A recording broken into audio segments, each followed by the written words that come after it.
Today I am giving tips for brand new special education teachers.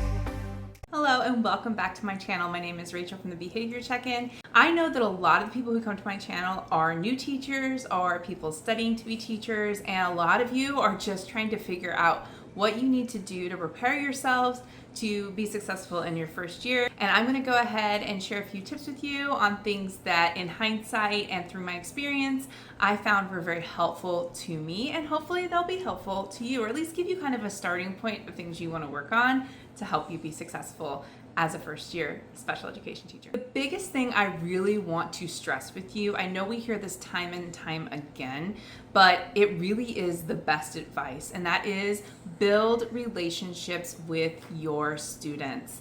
This generation of kids, sorry, that's my dog in the background.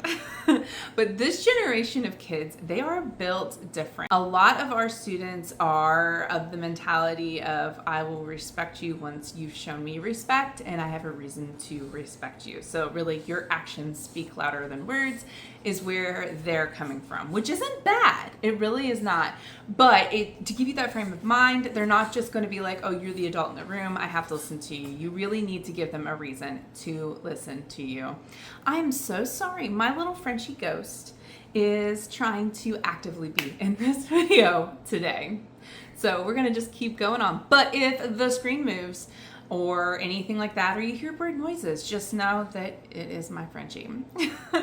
Relationships are very important. I strongly advise you spend the first 2 weeks really getting to know your students. I strongly advise you spend the first 2 weeks getting to know their parents. Building relationships with the students and their parents will be very, very helpful for you.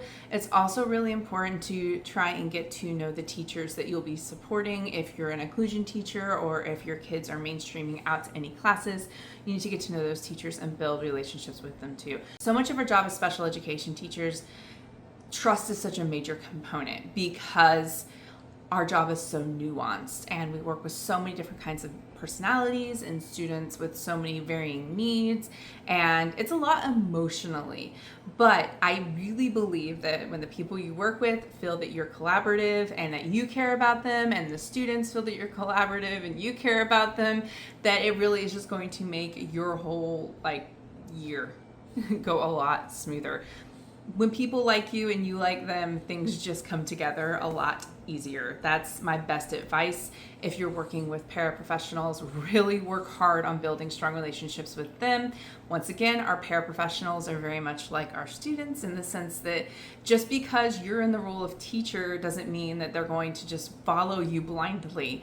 Respect these people as the professionals they are. Some of them have had more experience in the classroom than most of the teachers in the building. This is not uncommon. They have a wealth of knowledge. Please be respectful to them.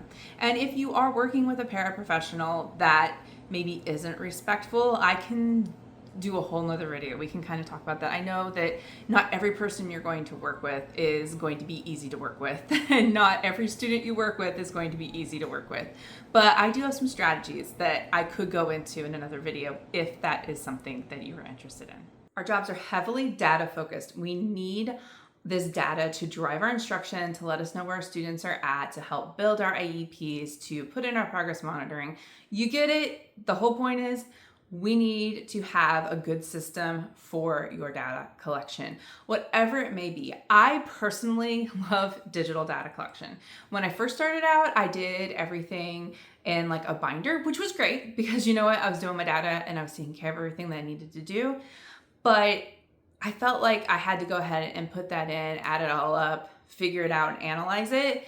And that was taking me a really, really long time. And I usually had to put it in the computer to do that. So I just kind of bypassed that step and went right into digital data collection. And I have not looked back. It has saved me so much time. But I get it if like computers are not your thing, if you are a pencil and paper person, that's awesome. have something set up for that. I also have in my Teachers Pay Teachers store data collection sheets if you are a paper and pencil person, and that is fine. Just make sure you're doing it and you have something. Keep a notebook, whatever. Just make sure that it's done and it's clear and it's organized. If you would like, I can do a more in-depth video, and I have some on this channel, a more in-depth video on data collection if you need help getting started with that and what that would look like. Just a very quick, broad overview without going into a whole other video topic. You want to set up your data systems by looking at your students' IEP goals, and then I put their goals in, and then I put in when I'm going to do this progress monitoring, places for me to put in their scores based on however the goal is written, and you can do that in paper, on the computer, whatever. But that's going to be driven by whatever their IEP says. Or if you have a student who's been on any kind of a behavior plan, whatever their IEP and their behavior plan says, whatever aligns with their behavior plan goal. So that's what you're going to use for that data system. You don't have to be perfect. You don't have to have the perfect classroom. You don't need to be the perfect teacher. You don't need to have all the perfect lessons. I know when I first started out, I felt like I was going to be one of those TV movie teachers where I changed the world and it was some Hollywood story, fairy tale, whatever. Well, that is just what it is. It's a fairy tale, 100%. We are working with real people, with real situations and real struggles. You are also human who is learning a craft that takes years and years and years to develop. Your first year is very heavily going to be survival mode. Focus on what matters most. The things I'm talking about in this video, right? The things that are going to get you renewed the next year, the things that are going to make you feel successful. And that is having good relationships with your students, parents, and coworkers, having good data, taking your data and using that in your IEPs. And then of course, giving yourself a little bit of grace. All right. You're new. You are learning. Remember that. Remember that mantra. I am new, I am growing, I am learning every day. I don't have to do everything perfectly.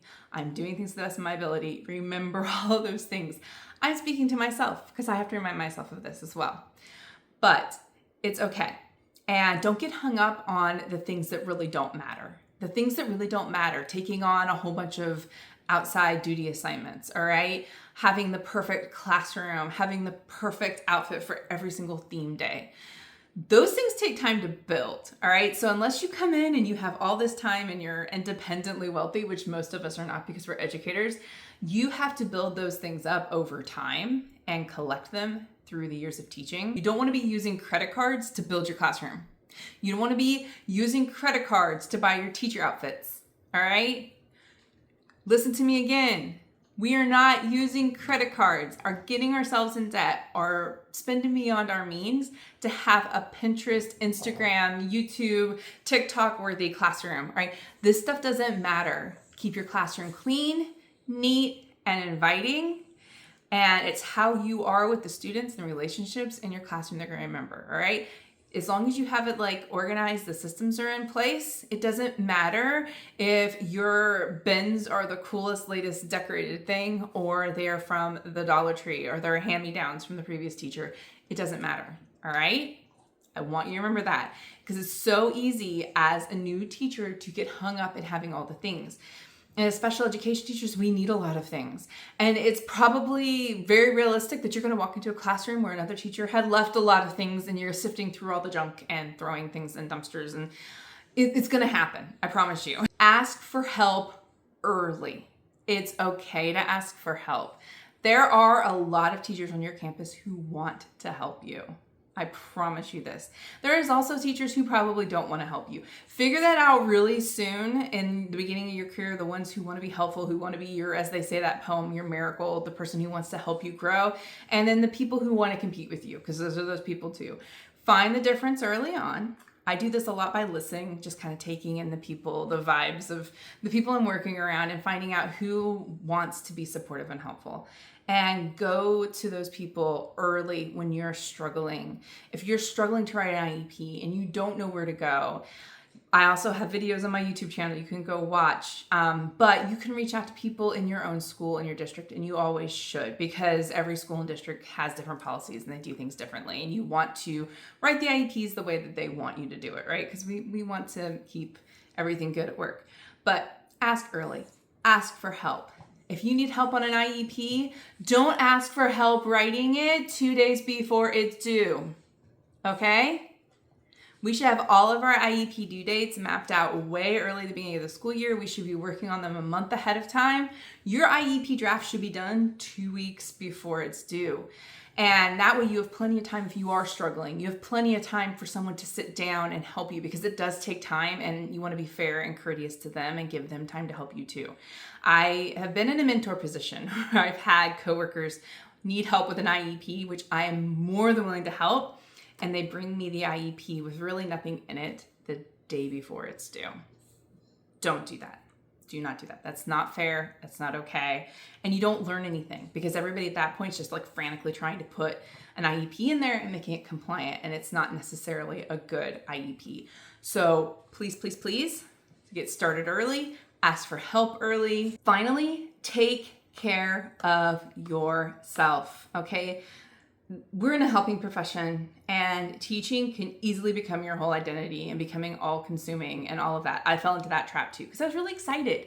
I really believe this comes from a place of excitement and care for your students, but it does become all consuming. Don't. Keep your hobbies up, all right? If you hike on the weekends, hike. If you get together with friends and do trivia nights, go do them. If you like to Netflix binge and chill out at your house, that's fine, do it. Do the things that you love, all right? Do your best to leave work at work when all possible. This goes back to having those good systems in place, because if you do have them in place, things can kind of go on autopilot. You're gonna, the first month or two of school, expect it's gonna be a wild ride, all right? It's gonna be a little intense. I always tell my husband and my kids that usually, I have it down because I've been doing it for a while, but I'm like, in August, I'm gonna be putting in the hours, okay? And then things end up being smoother, because if you put in the work, the legwork early, get all the systems in place that you need. And I normally have it pretty much figured out within the first 2 weeks, right? But expect if you put in that heavy work that things kind of autopilot, right? And you can have more time for yourself, so that your weekends are yours, your evenings are yours. Take care of yourself. You have sick days for a reason. Be mindful of your sick days. I'm just gonna give you a little bit of advice and education. There's kind of like an ebbs and flows situation. So everybody's super excited in August. That's where I put in a lot of my energy, because that's when I have the energy. We're coming off a summer break. I'm excited to be back, or at least excited for the new school year, and I have more energy. And then as August goes on and September goes on, it dips, it dips, it dips, it dips. And then we get to October and you're like, ugh, you're starting to drag, right? You are starting to drag, behaviors are starting to amp up. You are so grateful at that point you have things set on autopilot, because that's where you're gonna be, is autopilot, right? And at that point, you may need to take a mental health day, all right, to regroup. And then you can cruise into November. You have Thanksgiving. December is a whirlwind. It's wild. We power through December. Then you have Christmas break, and we come back and we're usually more refreshed. We're in the second semester. January, February, we start to slow down again. We get into March. We are ready for spring break, and save your sick days. This is really the point that I'm trying to get to. Make sure you spread them out. Use them where you really need them, because you're gonna hit that March wall and that testing wall. There's that wall in the fall. We call it the fall wall around October, but we hit that fall wall and we hit a wall in the spring, and you may need some time to take some self-care days for yourself. Bless you.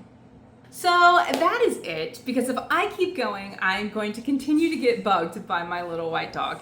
But thank you so much for coming to my channel. If this was helpful for you, please like, share to anybody else. That really supports my channel. I really appreciate it. It helps me grow, and I just love having more people join this community. So once again, like, share, subscribe, and I will catch you in the next one. I get the feeling it's a good night. It's so bright. The city's shining.